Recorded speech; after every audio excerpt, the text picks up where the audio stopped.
Continuons aujourd'hui avec la résolution d'une équation logarithmique à une variable. Résoudre une équation logarithmique, ça consiste à écrire l'équation à l'aide d'un seul logarithme. Donc, d'un seul logarithme. Je vais changer de couleur. D'un seul logarithme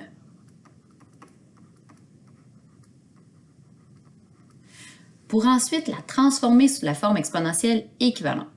Une fois qu'on va avoir trouvé là où les solutions, il faut absolument vérifier la validité, c'est-à-dire qu'il faut que la base et la puissance soient positives, absolument. Okay? Donc, c'était dans nos contraintes, ça, pour notre fonction exponentielle et logarithmique. Donc, on va y aller avec le premier modèle, donc l'équation avec un terme en log. Donc, tout de suite, ici, on peut transformer ça sous l'équation exponentielle équivalente. Donc, ça ici, ça veut dire que ma base, c'est 5, l'exposant, c'est 2, pour obtenir la puissance qui est 8x. Alors, on peut résoudre ça ici. Donc, 25 égale à 8x. On divise par 8 de chaque côté. Donc, x va être égal à 25 huitièmes. Est-ce que ça ici, ça me permet d'avoir toujours une puissance positive? Si je remplace ici mon x par 25 huitièmes, 8 fois 25 huitièmes, ça reste positif. Donc, ma réponse, elle est acceptée.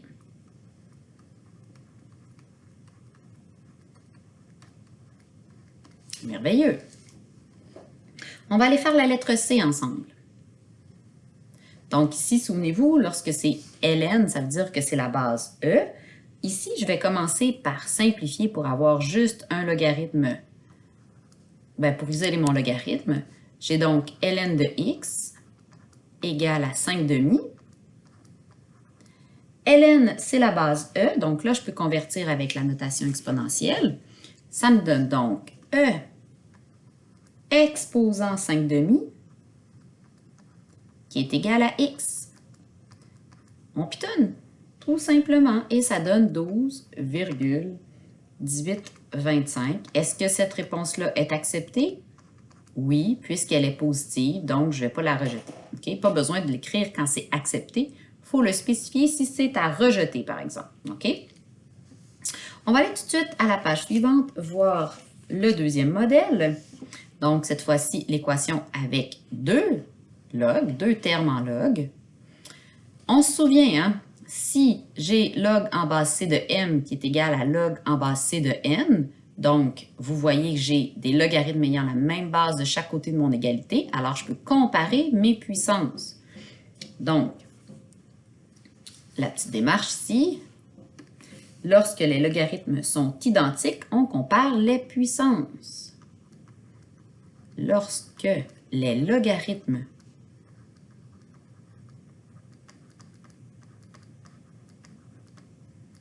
MES sont identiques,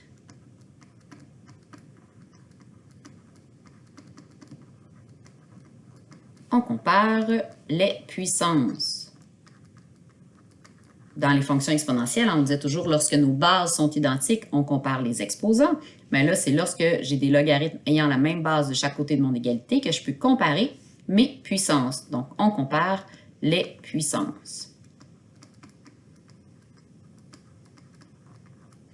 Ce qui est le cas ici, ça implique donc que je peux comparer 2x plus 1 qui va être égal à 5. Alors, j'ai juste à résoudre ici cette petite équation du premier degré, donc moins 1 de chaque côté. Alors, 2x est égal à 4. Donc, on divise par 2, x est donc égal à 2. Est-ce que vérifie si lorsque tu remplaces ton x par 2 ici, ta puissance reste positive? 2 fois 2, 4, 4 plus 1, 5, ça fonctionne, ça reste positif. Donc, vérifie, ta réponse est bonne. On va aller faire la lettre C ensemble. Donc, ce qu'on a ici, c'est l'équivalent de ln x moins 1 au carré. Je vais envoyer tout de suite mon ln de x moins 1 de l'autre côté en faisant plus ln de x plus 1 de chaque côté, de façon à pouvoir comparer mes puissances.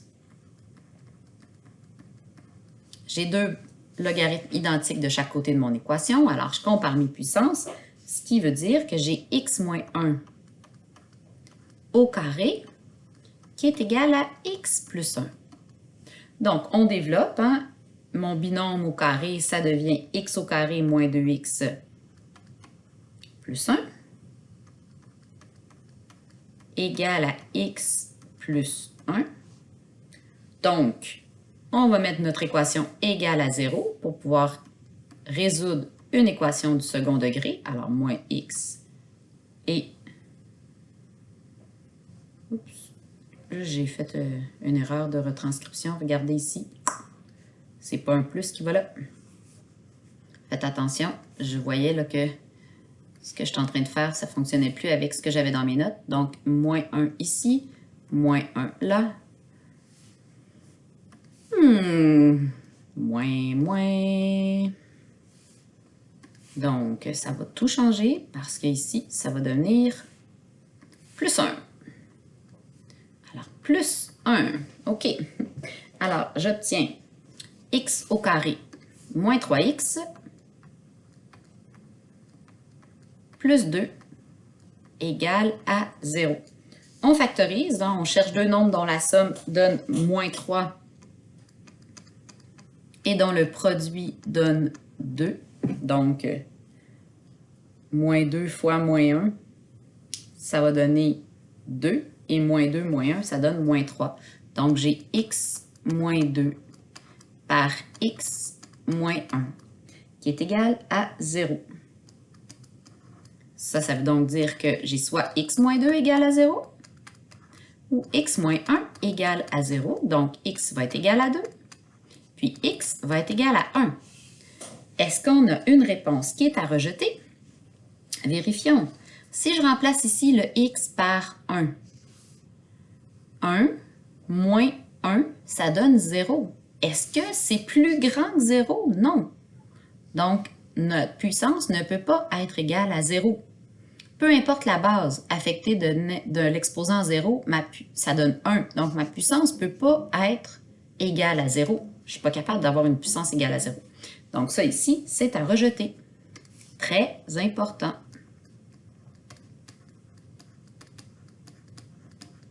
OK, alors la bonne réponse, c'est x égale à 1. Il faut se valider. La validation que j'ai faite à l'oral, je vais venir l'écrire ici. Donc, on valide. Bon, si x est égal à 2, j'avais ln de 2 moins 1. Ça me donne ln de 1, c'est OK. Mais quand j'ai x égale à 1, j'obtiens donc ln de 1 moins 1 qui donne ln de 0. Et ça, c'est indéterminé.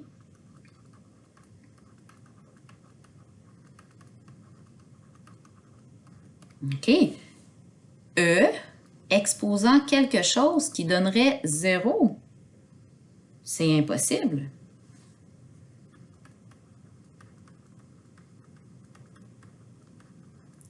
Ou encore, là, vous pouvez le voir, hein, je vous explique toujours pourquoi c'est à rejeter celui-là. Si je reprends l'expression qu'on avait au départ, on avait donc la soustraction de deux logarithmes de même base. Ça veut dire que j'avais ln de x moins 1 au carré moins ln de x moins 1. Donc ça ici, hein, c'est une division. Oups, là, ma parenthèse n'est pas bien faite, là, ma parenthèse. Je trouve à faire une division de deux logarithmes. Hein. Lorsque j'ai deux logarithmes de même base qui se soustraient, c'est donc la division des puissances. Donc, si x est égal à 1, je me ramasse avec une division par 0, ce qui est indéterminé dans les nombres réels. Donc, voyez-vous pourquoi, là, je voulais justifier pourquoi je devais rejeter ça. Dans un examen, tu n'as pas à tout valider par écrit, tu as à valider dans ta tête, mais à prendre une décision s'il y a une des deux valeurs qui sont à rejeter. Alors là, je vous laisse terminer les deux exemples de la page 22 et 23. Il reste deux petits exemples à faire avant de passer aux deux modèles suivants. Donc, à vous de faire les deux derniers exemples.